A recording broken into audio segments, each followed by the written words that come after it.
Okay, video continue करते हैं part 2 पे। फर्स्ट पार्ट में हम लोग पूरा यहाँ तक पहुँच गए थे LPHP तक।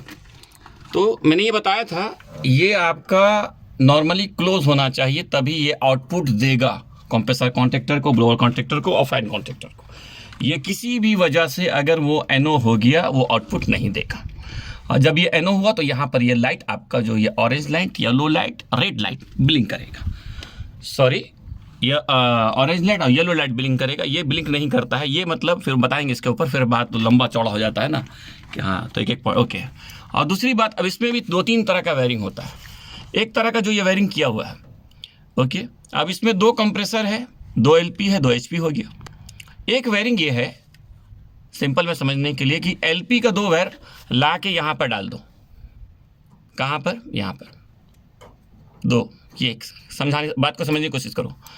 LP सिस्टम 1 का वायर है, ये A यानी सिस्टम 1 और ये आपका सिस्टम 2।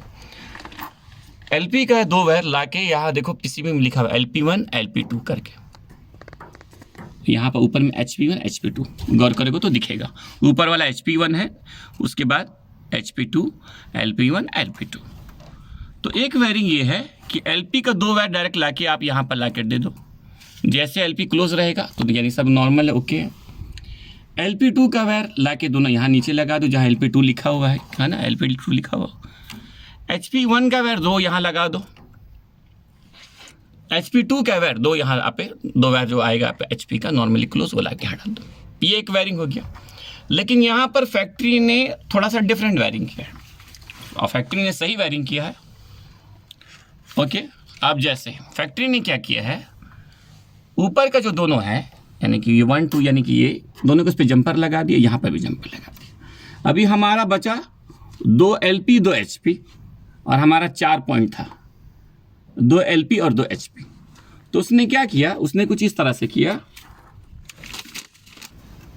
तो कंपनी ने ये किया, यहाँ पर उसका कनेक्शन बिल्कुल सही है। कंपनी ने देखो क्या किया, अभी 2 LP 2 HP, मान लो HP1 LP1 है, HP2 है। तो दोनों का आपस में जो 2 वायर है HP1 का LP1 का एक वायर ज्वाइंट कर दो। जब ज्वाइंट किए तो इसका एक वायर बचा और HP का एक वायर बचा, वो दोनों वायर लाके वो यहाँ LP1 में लगा दिया, LP1 में लगा दिया, ओके। HP का भी वही किया उसने, LP2 HP2 का एक वायर आपस में ज्वाइंट कर दे। जब वो एक वायर आपस में ज्वाइंट करेगा तो एक वायर बचेगा, वो 2 वायर लाके यहाँ लगा दिया। हाँ, अब मुझे मालूम है कुछ लोग यहाँ पर सवाल ज़रूर करेंगे कि भाई उसने तो LP में लगाया है, HP में तो लगाया नहीं, तो ये तो फिर सही नहीं है। बिल्कुल सही है, बिल्कुल सही है, क्योंकि जो स्विच है वो NONC है। इफ़ इन केस अगर मान लो फैन नहीं चला तो क्या होगा, वो NO हो जाएगा। NO हुआ तो बस ये NO जैसे होगा सिस्टम ऑफ हो जाएगा, वो चाहे वहाँ लगाए चाहे यहाँ लगाए, भाई स्विच NONC पे काम कर रहा है, NONC पे। इफ़ इन केस गलती से मान लो HP स्विच काम किया, NO हुआ, जैसे NO हुआ तो ये भी NO हो जाएगा, NO हुआ तो सिस्टम आपका ऑफ हो जाएगा, आउटपुट नहीं देगा वो। तो उसका कनेक्शन बिल्कुल सही है, गलत नहीं है, ओके। नहीं, कुछ लोग मैंने देखा हो, कुछ लोग उसको गलत बोल रहे हैं, मैं बिल्कुल भी इसको गलत नहीं मानता और गलत बिल्कुल नहीं है, ओके। क्योंकि दोनों स्विच NONC है। जब NC रहेगा तो वो अपना आउटपुट देगा, NC नहीं रहेगा तो आउटपुट नहीं देगा। अगर गलती से कोई HP स्विच अगर NO हुआ तो वो भी इसको क्योंकि सीरीज कनेक्शन में तो आगे पावर पास ही नहीं करेगा तो कैसे आउटपुट देगा, ठीक है, ओके। अब आपका ये NC होना चाहिए, जैसे NC होगा ये आपको आउटपुट दे देगा। बाद में यहाँ देखिए PCB में, इसमें मैंने बताया था 2 तरह का PCB होता है, ओके। इसका नंबर 800-652-63 नंबर है इसका पार्ट नंबर, और उसका 800-652-77 पार्ट नंबर है, सॉरी 76 पार्ट नंबर है दूसरा वाले का। दोनों सेम है, लेकिन एक आपका राइट से स्टार्ट होता है और दूसरा का लेफ्ट से स्टार्ट होता है। अब जैसे 3A है, कंप्रेसर 1 का वायर है, तो वो आपका लेफ्ट से स्टार्ट होगा 3A का वायर, तो ओके समझ जाइए बस इतना। इसमें लिखा रहता है कंप्रेसर 1, उसमें भी लिखा हुआ, इसको फॉलो करो। तो कंप्रेसर 1 का वायर आप ला के आप सीधा यहाँ डाल दीजिए, देखिए अगर आपको नज़र आ रहा है तो 3A कंप्रेसर कॉन्टैक्टर वायर है, उसमें डाल दिए, ओके। बाद में आपका ये 3B का वायर है, 3B वो लाके आप कहाँ डाल दीजिए, यहाँ डालिए, देखिए हीटर कॉन्टैक्टर 2 पे, ओके। कंप्रेसर कॉन्टैक्टर 2 पे डाल दिए, ओके। बाद में ये आपका है 4A 4B लाके वो क्या किया, वहाँ पर लाके वो यहाँ रखा है। इसका इस यूनिट में इस्तेमाल नहीं हुआ है, लेकिन अगर इस्तेमाल होगा तो ठीक याद रखो 3A 3B के बगल में P2 P1 इधर है, P1 2A है, यानी 1 जो है सिस्टम 1 है, P2 सिस्टम 2 है, उसका वायर नंबर 4 है, 4B, 4A system 1, 4B system 2। वो दोनों वायर ला के आप यहाँ पर लगा दिया है उसने। कहाँ पर लगाया है? 5 नंबर और 6 नंबर पे। ये आपका सोलेनॉइड वाल्व का वायर है। अगर सोलेनॉइड वाल्व है तो वो सोलेनॉइड वाल्व का यहाँ वायर कनेक्ट करे सिस्टम 1 का और B2 का। अब बाद में यहाँ से न्यूट्रल ले ले, 220 का काम हो जाएगा। बाद में उसके बगल में ये इनफाइन है, यानी ब्लोअर मोटर का है, क्योंकि ये CAC सेंट्रल एयर कंडीशन है, तो इसीलिए इसका आपका जो ब्लोअर है वो सेपरेट है, दूसरा इसका अलग सेक्शन है, ये सेक्शन है। तो उसका ब्लोअर कॉन्ट्रैक्टर का जो कॉइल है, ब्लोअर कॉन्ट्रैक्टर का जो कॉइल है वो यहाँ से उसका एक वायर जा रहा है, और ब्लोअर कॉन्ट्रैक्टर को एक न्यूट्रल चाहिए, वो यहाँ से जा रहा है नंबर 2 से।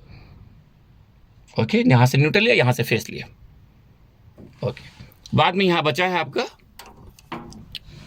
ये लॉकआउट का वायर है, BMS सिग्नल के लिए, DDC के लिए। अगर उसको सिग्नल चाहिए, if by chance, if in case अगर ये ट्रिप करता है, उसको सिग्नल लेना है तो यहाँ से ले सकता है 41A सिस्टम 1 के लिए, 41B सिस्टम 2 के लिए।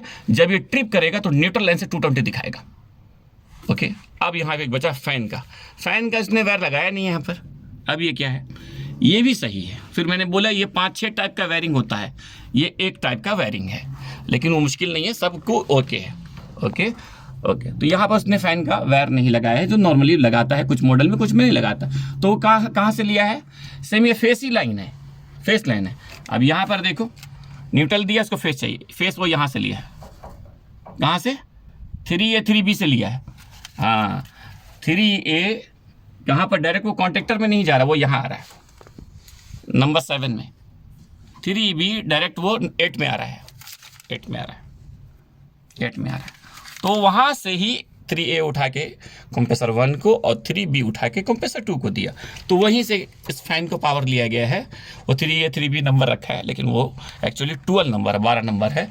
हाँ, नंबर भी चेंज करता मॉडल के हिसाब से शामिल, तो 12 नंबर है। वो यहाँ से वो कंप्रेसर बाद में ये देखो यहाँ लगाया है, ये आपका वो फैन कॉन्ट्रैक्टर का 1 और 2 में लगाया है।